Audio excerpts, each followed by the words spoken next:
President Donald Trump landing in Waukegan this morning and then traveling to Kenosha, where he and Attorney General Bill Barr were to tour some of the areas most heavily damaged by the violent protests that erupted after Jacob Blake's shooting. We're getting it straightened out. The violence has stopped from the time the National Guard came. I mean, literally, when they set their foot on this location, it stopped. The president traveling by motorcade to Bradford High School. There was a very visible security presence, including dozens of heavily armed members of the National Guard outside.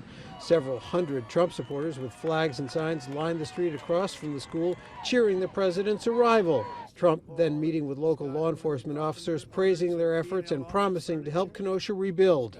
We're going to be helping you with law enforcement. We're going to be helping you with some economic development.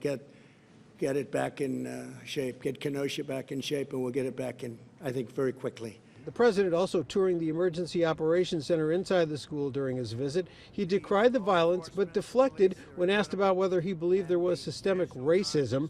Attorney General Barr said that there has to be some accountability for those who committed acts of violence during demonstrations.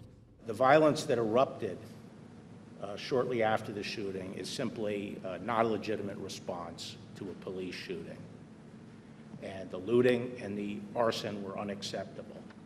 And as it progressed, it became more and more distant from the issue of racial justice. It was violence for violence sake.